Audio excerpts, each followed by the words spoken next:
ನಮಸ್ತೆ ವೀಕ್ಷಕರೇ, ನಾನು ಈ ದಿನ ದಿಢೀರಾಗಿ ಕೇವಲ 2 ಸಾಮಗ್ರಿಗಳಲ್ಲಿ ದೋಸೆ ಜೊತೆಗೆ ಚಟ್ನಿ ಕೂಡ ಮಾಡೋದು ಹೇಗೆ ಅಂತ ತೋರಿಸ್ಕೊಡ್ತಾ ಇದ್ದೀನಿ.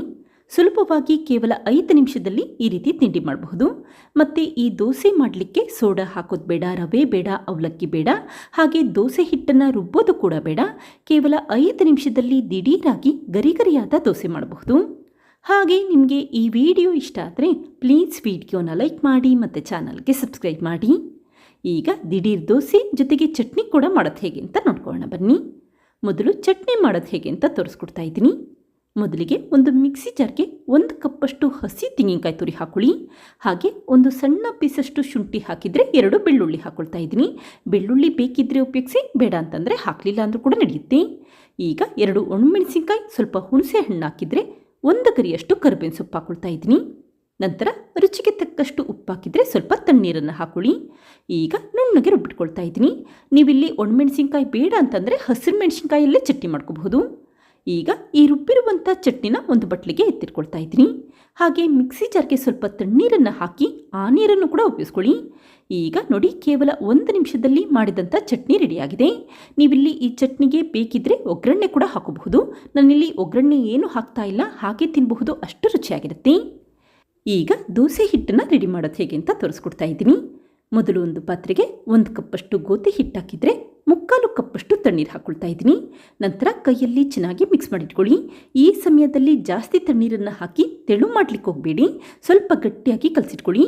ಆವಾಗ ಈ ದೋಸೆ ಹಿಟ್ಟಿನಲ್ಲಿ ಗಂಟುಗಳಿರೋದಿಲ್ಲ ಮತ್ತು ಬೇಗ ದೋಸೆ ಹಿಟ್ಟನ್ನು ರೆಡಿ ಮಾಡಿಟ್ಕೋಬಹುದು. ನೋಡಿ, ಮಿಶ್ರಣದಲ್ಲಿ ಗಂಟುಗಳಾಗಿಲ್ಲ. ನಂತರ ಉಳಿದಿರುವಂಥ 1/4 ಕಪ್ಪಷ್ಟು ತಣ್ಣೀರನ್ನು ಹಾಕ್ಕೊಂಡಿದ್ದೀನಿ. ಹಾಗೆ ಅದೇ ಕಪ್ಪಲ್ಲಿ 3/4 ಕಪ್ಪಷ್ಟು ಅಕ್ಕಿ ಹಿಟ್ಟು ಹಾಕಿದರೆ ರುಚಿಗೆ ತಕ್ಕಷ್ಟು ಉಪ್ಪು ಹಾಕೊಳ್ಳಿ. ಈಗ ಮತ್ತೆ ಕೈಯಲ್ಲಿ ಮಿಕ್ಸ್ ಮಾಡ್ಕೊಳ್ತಾ ಇದ್ದೀನಿ.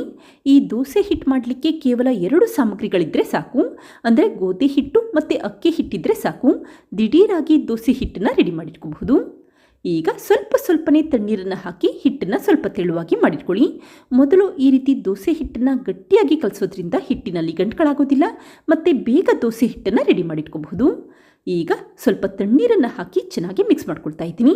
ತುಂಬ ತೆಳುವಾಗಿ ದೋಸೆ ಹಿಟ್ಟನ್ನು ಮಾಡಲಿಕ್ಕೆ ಹೋಗಬೇಡಿ, ಅಥವಾ ತುಂಬ ಗಟ್ಟಿಯಾಗೂ ಇರೋದು ಬೇಡ, ಸ್ವಲ್ಪ ಗಟ್ಟಿಯಾಗಿ ರೆಡಿ ಮಾಡಿಟ್ಕೊಳ್ಳಿ ಅಷ್ಟೇ. ಈಗ ನೋಡಿ, ದೋಸೆ ಹಿಟ್ಟು ರೆಡಿಯಾಗಿದೆ. ಈ ಕನ್ಸಿಸ್ಟೆನ್ಸಿಯಲ್ಲಿ ಮಾಡಿಟ್ಕೊಂಡೆ ಸಾಕು. ಈಗ ತಕ್ಷಣವೇ ದೋಸೆ ಮಾಡ್ಕೋಬಹುದು. ಹಾಗೆ ಈ ದೋಸೆ ಹಿಟ್ಟನ್ನು ನೆನೆಸೋ ಅವಶ್ಯಕತೆ ಇಲ್ಲ ಮತ್ತು ಸೋಡಾ ಕೂಡ ಹಾಕೋದು ಬೇಡ. ಇದೇ ಸಮಯದಲ್ಲಿ ತವಾ ಕೂಡ ಬಿಸಿ ಮಾಡಲಿಕ್ಕೆ ಇಟ್ಟಿದ್ದೀನಿ. ತವಾ ಬಿಸಿಯಾದ ನಂತರ ನಿಧಾನಕ್ಕೆ ದೋಸೆ ಹಿಟ್ಟನ್ನು ಸ್ಪ್ರೆಡ್ ಮಾಡಿಟ್ಕೊಳ್ಳಿ. ಹಾಗೆ ದೋಸೆ ಹಿಟ್ಟನ್ನು ಸ್ಪ್ರೆಡ್ ಮಾಡಬೇಕಾದ್ರೆ ಆದಷ್ಟು ಉರಿನ ಲೋ ಫ್ಲೇಮಲ್ಲಿ ಇಟ್ಕೊಳ್ಳಿ. ನಂತರ ದೋಸೆ ಬೇಯಿಸಬೇಕಾದ್ರೆ ಉರಿನ ಮೀಡಿಯಂ ಫ್ಲೇಮಲ್ಲಿಟ್ಟು ಬೇಯಲಿಕ್ಕಿಟ್ಕೊಳ್ಳಿ. ಈಗ ಒಂದು ಅರ್ಧ ನಿಮಿಷ ಆದ ನಂತರ ಅರ್ಧ ಟೀ ಸ್ಪೂನಷ್ಟು ಕರಗಿಸಿರುವಂಥ ತುಪ್ಪ ಹಾಕ್ಕೊಳ್ತಾ ಇದ್ದೀನಿ. ನೀವಿಲ್ಲಿ ತುಪ್ಪ ಅಥವಾ ಎಣ್ಣೆ ಕೂಡ ಉಪಯೋಗಿಸಬಹುದು. ಯಾವಾಗ ಈ ರೀತಿ ದೋಸೆ ಒಂದೊಳ್ಳೆ ಬಣ್ಣ ಬಂದಿರುತ್ತೆ ಆವಾಗ ತಕ್ಷಣವೇ ಫೋಲ್ಡ್ ಮಾಡ್ಕೊಳ್ಳಿ. ಈಗ ನೋಡಿ, ಕೇವಲ 2 ಸಾಮಗ್ರಿಗಳಲ್ಲಿ ಮಾಡಿದಂಥ ದೋಸೆ ರೆಡಿಯಾಗಿದೆ. ಇದೇ ರೀತಿ ಮತ್ತೊಂದು ದೋಸೆ ಮಾಡೋದು ಹೇಗೆ ಅಂತ ತೋರಿಸ್ಕೊಡ್ತಾ ಇದ್ದೀನಿ. ಪ್ರತಿ ಬಾರಿ ದೋಸೆ ಹಿಟ್ಟನ್ನು ಸ್ಪ್ರೆಡ್ ಮಾಡಬೇಕಾದ್ರೆ ಆದಷ್ಟು ಉರಿನ ಲೋ ಫ್ಲೇಮಲ್ಲಿ ಇಟ್ಕೊಳ್ಳಿ. ಹಾಗೆ ನಿಮ್ಗೇನಾದರೂ ದೋಸೆ ತುಂಬ ಗರಿಗರಿಯಾಗಬೇಕು ಅಂತಂದರೆ ಉರಿನ ಲೋ ಫ್ಲೇಮ್ ಅಥವಾ ಮೀಡಿಯಂ ಫ್ಲೇಮ್ಗಿನ ಸ್ವಲ್ಪ ಕಡಿಮೆ ಇಟ್ಕೊಂಡು ಬೇಲಿಕಿಟ್ಕೊಳ್ಳಿ. ಆವಾಗ ದೋಸೆ ತುಂಬ ಗರಿಗರಿಯಾಗಿರುತ್ತೆ. ಈಗ ಸ್ವಲ್ಪ ತುಪ್ಪ ಸ್ಪ್ರೆಡ್ ಮಾಡಿಟ್ಕೊಂಡಿದ್ದೀನಿ. ಯಾವಾಗ ದೋಸೆ ಈ ರೀತಿ ಗರಿಗರಿಯಾಗಿರುತ್ತೆ ಆವಾಗ ನಿಧಾನಕ್ಕೆ ಫೋಲ್ಡ್ ಮಾಡಿಕೊಂಡು ತೆಗೆದಿಟ್ಕೊಳ್ಳಿ. ಈಗ ಈ ದೋಸೆ ಜೊತೆ ಮೊದಲೇ ಮಾಡಿಟ್ಟಂಥ ಚಟ್ನಿ ಇಟ್ಟು ಸರ್ವ್ ಮಾಡ್ಕೊಳ್ತಾ ಇದ್ದೀನಿ. ನೋಡಿದ್ರಲ್ಲ ಫ್ರೆಂಡ್ಸ್, ಎಷ್ಟು ಸುಲಭವಾಗಿ ಕೇವಲ 5 ನಿಮಿಷದಲ್ಲಿ ದಿಢೀರಾಗಿ ದೋಸೆ ಜೊತೆಗೆ ಚಟ್ನಿ ಕೂಡ ಮಾಡೋದು ಹೇಗೆ ಅಂತ ಗೊತ್ತಾಯ್ತಲ್ವಾ? ನೀವು ಕೂಡ ಒಮ್ಮೆ ಪ್ರಯತ್ನಿಸಿ, ಖಂಡಿತ ಇಷ್ಟಪಡ್ತೀರಾ. ಮನೆಯವ್ರಿಗೂ ಕೂಡ ತುಂಬ ಇಷ್ಟ ಆಗುತ್ತೆ. Thank you. ಲೈಕ್ ಮಾಡಿ ಮತ್ತು ಸಬ್ಸ್ಕ್ರೈಬ್ ಮಾಡಿ.